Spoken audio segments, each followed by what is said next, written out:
जय महाकाल। आप सभी को द्राक्षा का प्रणाम।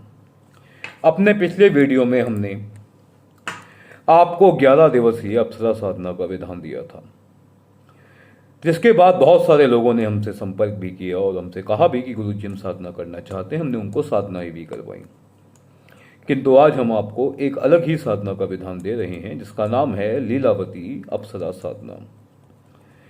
अप्सरा साधना की विशेषता क्या होती है? अप्सरा साधना की विशेषता यह साधना बिना किसी बंधन के होती है। इन पे धर्म का, समय का कोई भी बंधन चक्र नहीं होता। इनके साथ कोई भी नियम लागू नहीं होते।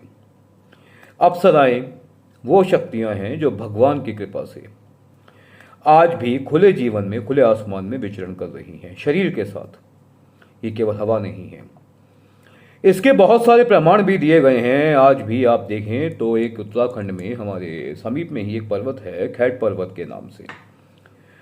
उस खैट पर्वत में अप्सराओं का विवरण मिलता है। नासा का तो आप अच्छी तरह से जानते होंगे।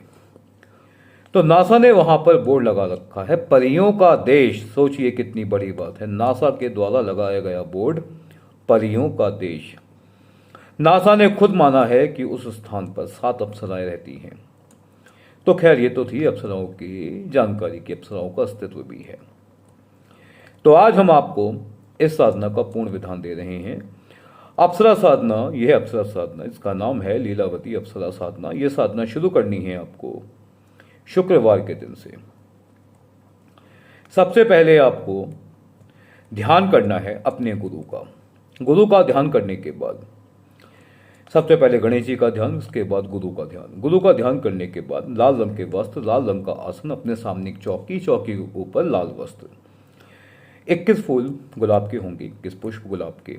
एक अप्सरा यंत्र वहां पर रखना है आपको। माला आप चाहे रुद्राक्ष की ले लीजिए, चाहे आप स्फटिक की ले लीजिए, बहुत ही बेहतर रहेंगी। अब आपको पूरे मनोयोग से अप्सरा के मंत्र का जाप करना है, पढ़ना नहीं है।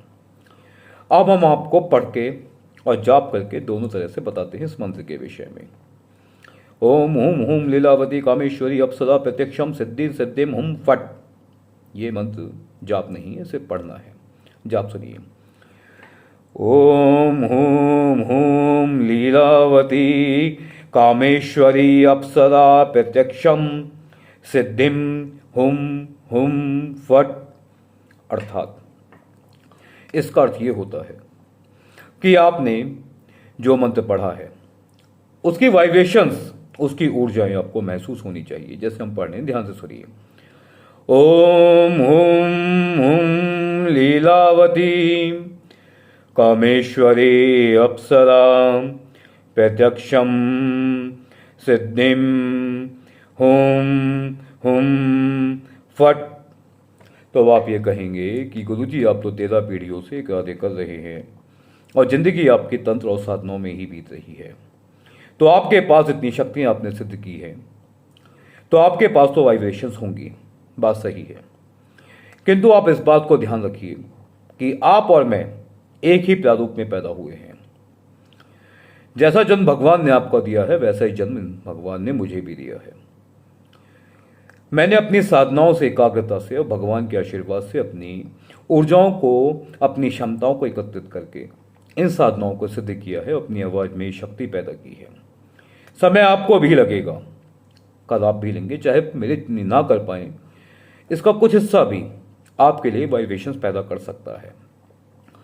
क्योंकि जब तक आपकी जिंदगी में वाइब्रेशंस पैदा नहीं होंगी, तब तक आप अपने ग्रहों को नहीं बदल सकते।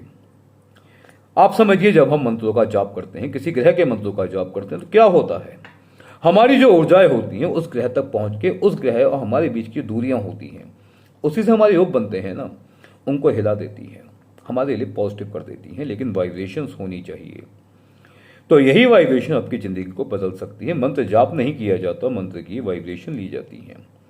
इसी प्रकार से आपको वाइब्रेशंस लेनी है। धीरे धीरे धीरे धीरे हम वाइब्रेशंस आपको धीरे धीरे लेना सिखाएंगे। इस प्रकार की वाइब्रेशंस लेने के बाद आप लोग अपनी जिंदगी में बहुत सारे परिवर्तन ला पाएंगे। तो इस प्रकार से वाइब्रेशन लेंगे आप, और 21 दिन आप 1 घंटा लगातार लगभग इसमें आपकी 11 मालाएं हो जाएंगी। 11 माला ही आपको पढ़नी है, इनको कीजिए।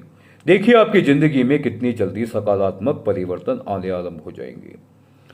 ये सब भगवान की कृपा से संभव है, इसलिए कोई भी साधना को आप करें, आज करें, कल करें या जब भी करें, भगवान से आशीर्वाद अवश्य मांगिए, अन्यथा आपकी सफलता की गारंटी मैं नहीं लूँगा। जय श्री कृष्ण।